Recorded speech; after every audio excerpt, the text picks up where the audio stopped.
NFL playoffs are upon us again, and the Browns aren't in them once again. It's Wildcard weekend. I want to go over each game very briefly, give some picks, what I think is going to happen. You know what I normally do. So let's get right into it. The first game of the slate, Bills at Texans. The spread is Texans -3. I haven't really been paying attention to the Texans in a while. I heard they were struggling, and then they were good again. They struggled again, and then now they're good again. I've heard a lot about the Bills.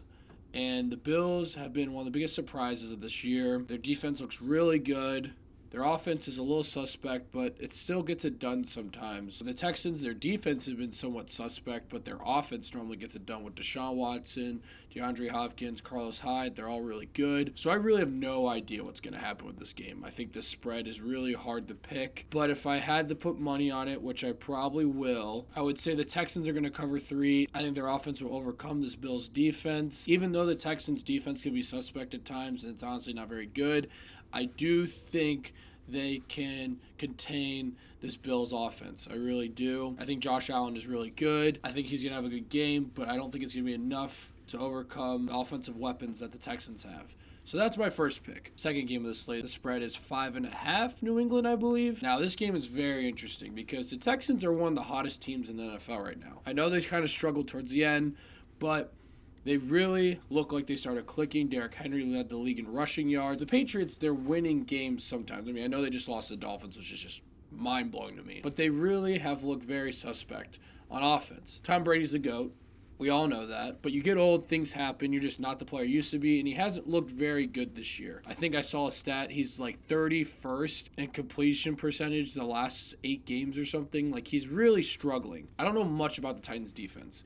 I know the Patriots defense is amazing. It was on pace for historical numbers. I don't know what the stat is for the Patriots defense, though, against the run. I really don't, because I'm assuming the Titans are really going to rely on Derrick Henry this game, because throwing the ball will be tough in that Patriots secondary that's really good with Stephon Gilmore. I think that's going to be a really hard thing to do. And also, the Titans going in the Foxborough is going to be extremely hard to get a win, even though the Patriots look like they're really struggling right now. So I think my pick for this is going to be Titans +5.5. I think they're surging right now. They look pretty good, and the Patriots are struggling really hard. They really don't know what to do to fix this. It's funny I say this, though, because the Patriots will probably get together this week.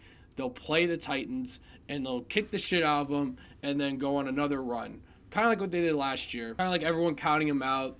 Tom Brady's too old. All the stuff I just said. And they get together.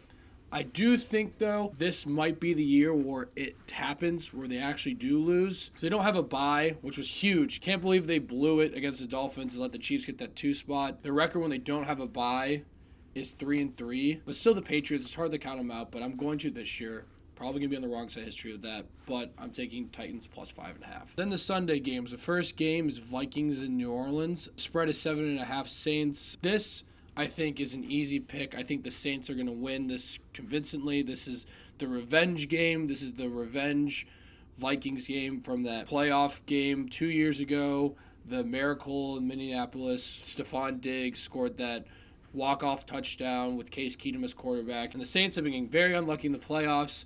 So I think this year, I really do think the Saints have what it's got to win it all.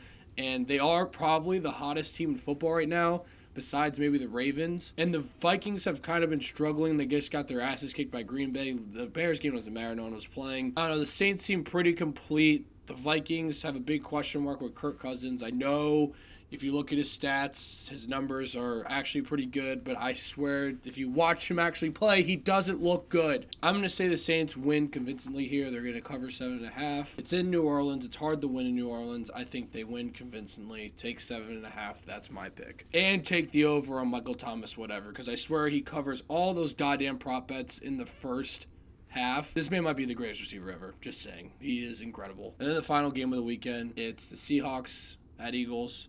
Seahawks are favored 1.5 points. This is the hardest game to pick because the Eagles have not looked very good this year. They have struggled in a lot of areas, and I know they are injury prone as hell. They have had so many injuries, it's kind of unfair to say. Seattle has looked really good. They have lost bad games, but they've won some really good games, and they were so close to winning the NFC West. They were so close. On that Sunday night game, they were so close. So I don't really know what's going to happen here. The fact that they're only 1.5-point favorites surprises me. I know that they're on the road. I get that. It's hard to play in Philly. The Philly fans are pretty vicious. So I understand why it's hard to play in Philadelphia. But 1.5 is so small to me because the Eagles, like I said, have been struggling. Seattle's look pretty good. It's kind of like the line I said about Clemson and Ohio State. Why is Clemson favored by 2? That surprises the hell out of me. I feel like this spread should be bigger because I feel like everyone's going to hammer Seattle for all the reasons I just said, and then the Eagles are just going to end up winning. The Eagles do get it together, especially lately in the postseason, and they make some sort of run. The last 2 postseasons, they've done that. This year, they don't have Nick Foles. I think Carson Wentz is better than Nick Foles, but Nick Foles brought some magic to that team. You know what? Fuck it. Fuck it. Eagles money line. I'm taking Eagles money line. Whatever. They're at home. They're going to surprise everyone. It's hard to go that far east. There it is. You're welcome, Tim. Eagles money line. Take it. It's done. And that's it. Those are the first games of the 2019 NFL playoffs. If my picks are all right, give me all the credit in the world. If my picks are all wrong, do not tell me shit. I don't want to hear it. I don't care. So NFL Wildcard Weekend, please let me know what your guys' picks are. I really want to hear what they are. Thank you guys so much for watching, and click here to see more of Dave's Takes.